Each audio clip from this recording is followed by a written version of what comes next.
देखिए एक क्वेश्चन है आपको, under which regulation of CMR 2017 provision of SCAM is stipulated SCAM for S for strata, C for control, A for and, M for monitoring, P for plan. Strata control and monitoring plan regulation कौन regulation में दिया है? तो यह है regulation 123 में CMR 2017 में। ठीक है, अब पहली बात, इसमें भी 2-3 क्वेश्चन आएंगे। इस स्कैम को कौन बनाएगा और इसका अप्रूवल कौन देगा? ये 2 क्वेश्चन निकलेंगे इससे। हम इसीलिए इस क्वेश्चन को लिए हैं। इसको कौन बनाएगा, स्कैम को कौन बनाएगा, इसको prepare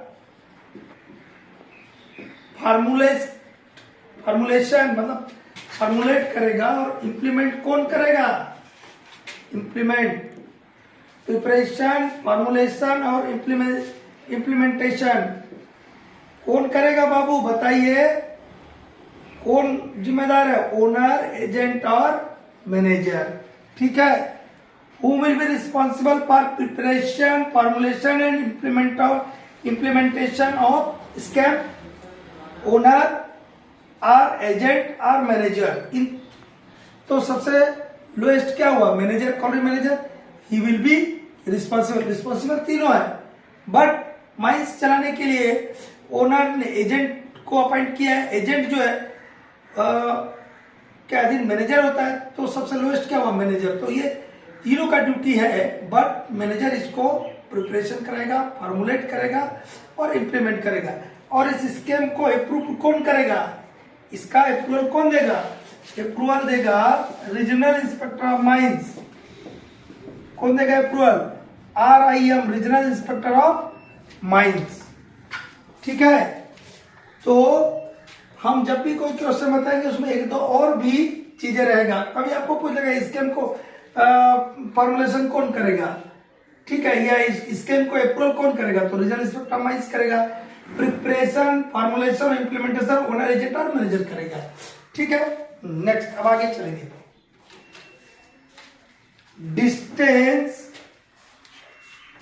distance of main mechanical ventilator, MMV मतलब मेन मैकेनिकल वेंटिलेटर, मतलब सरफेस पर जो पंखा रहता है, सरफेस पर जो पंखा रहता है उसको मेन मैकेनिकल वेंटिलेटर बोलता है। तो distance of main mechanical ventilator from the shaft और इंक्लाइन, आपका सरफेस पर जो पंखा रहता है, मुख्य पंखा, उसका शाफ्ट या इंक्लाइन से कितना दूरी पे रहना चाहिए? ये रेगुलेशन में दिया है भैया। कितना दूर रहना चाहिए? 10 मीटर दूर रहना चाहिए। कितना दूर रहना चाहिए? 10 मीटर दूर। अब 10 मीटर दूरी का स्टिपुलेट किया है, इसके ऊपर एक आपका MCQ आएगा। क्यों आएगा? क्यों इतना दूर कम से कम रहना चाहिए? ताकि एयर के रिसर्कुलेशन को रोका जा सके। काय के रहना चाहिए?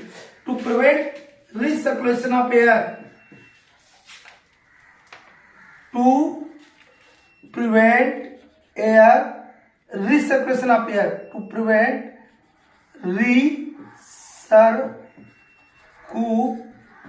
Circulation of air.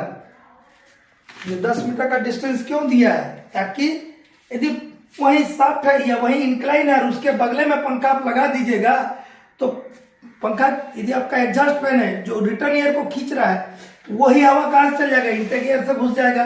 तो इसीलिए कम से कम 10 मीटर बोला, मतलब आपको 10 मीटर नहीं, प्रैक्टिकली आपको इससे ज्यादा रखना होगा। लेकिन यदि आपके पास कभी ऐसी परिस्थिति बनती कि आपका जगह ही नहीं है, तो भी आपको कम से कम 10 मीटर दूर आपके शाफ्ट माउथ या इंक्लाइन माउथ से दूर रखना होगा आपको MMV, so that recirculation of air can be prevented. हम उसके साथ का 1-2 चीज और भी बताते चलेंगे।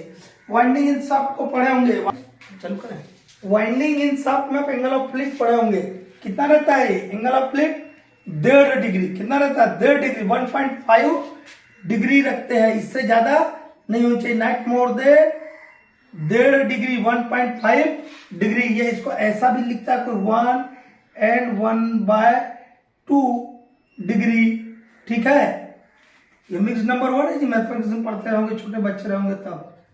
ठीक है, एंगल ऑफ प्लीट इतना रखते हैं, इससे ज्यादा काइंड रखते हैं, नॉट मोर देन बोलता है इतना है, ताकि जो पुल्ली है वाइंडिंग रोप है उसका वियर एंड टियर ज्यादा ना हो। ठीक है, इतना रखते हैं angle of pleat.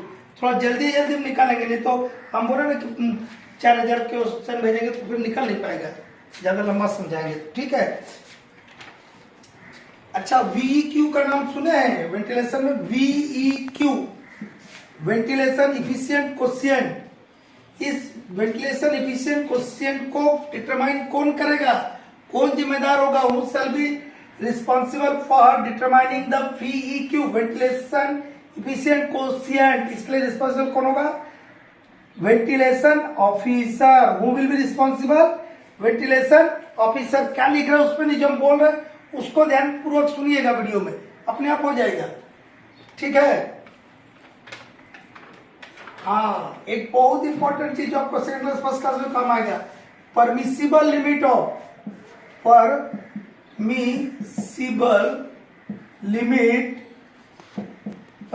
Limit of airborne respirable dust, या रेस्पिरेबल डस्ट बोलते हैं, या रेस्पिरेबल डस्ट कंसंट्रेशन, वही बात है। Permissible limit of airborne dust. ठीक है, इन कोल सीम, हम पहले किसके लिए बता रहे हैं? इन कोल सीम। कोल सीम में permissible limit of airborne dust in coal seam कितना रहता? हम लोग जब पढ़ते तब इसका लिमिट अलग था, पुराना वाला किसी का नोट्स पड़ेगा तो गड़बड़ा जाएगा। उस समय हम लोग पढ़ते तब था 3 मिलीग्राम पर मीटर क्यूब, जो अब नहीं है। हम स्ट्रेस करके बोल रहे, हम लोग जब पढ़ते थे तब इसका परमिसिबल लिमिट था 3 मिलीग्राम पर मीटर क्यूब। पुराना नोट्स पढ़ेगा गड़बड़ाएगा। अभी कितना हो गया? अभी इसको घटा दिया, अब कर दिया 2 मिलीग्राम पर मीटर क्यूब। कितना कर दिया है? 2 मिलीग्राम पर मीटर क्यूब। और इसी में हम एक सप्लीमेंट्री चीज बता रहे हैं आपको, जो डस्ट सर्वे करेंगे उसके लिए कितने इंस्ट्रूमेंट इस्तेमाल होते हैं? 2 इंस्ट्रूमेंट इस्तेमाल होते हैं। कितने इंस्ट्रूमेंट इस्तेमाल होते हैं जी? 2। एक होता है ग्रेविमेट्रिक डस्ट सैंपलर। एक क्या होता है? ग्रेविमेट्रिक डस्ट सैंपलर, साथ में उसको GDS बोलते हैं, ग्रेविमेट्रिक डस्ट सैंपलर। दूसरा होता है PDS, पर्सनल डस्ट सैंपलर। ठीक है, ये स्टेशनरी रहता है, मतलब एक जगह में हमको रख देना होगा। ठीक है, ये किस प्रिंसिपल पे काम करता है? फिल्ट्रेशन के प्रिंसिपल पे काम करता है। फिल्ट्रेशन लिखे हुए पे ज्यादा बात ध्यान दीजिए, हम जो बोल रहे हैं उसमें सुनिए। ग्रेविमेट्रिक डस्ट सैंपलिंग के लिए हम 2 इंस्ट्रूमेंट इस्तेमाल करते हैं, GDS और PDS। GDS किस प्रिंसिपल पर काम करता है? फिल्ट्रेशन के प्रिंसिपल पर काम करता है। ये भी आ सकता है इसमें। ठीक है, आने को कुछ भी आ सकता है, सब तैयार करना होगा। और PDS जो रहता है, जो हमारे वर्कर्स है जो भी डस्ट में एक्सपोजर में रहते हैं उनके गले में टांग देते हैं। ठीक है, ये पर्सनल डस्ट सैंपलर है।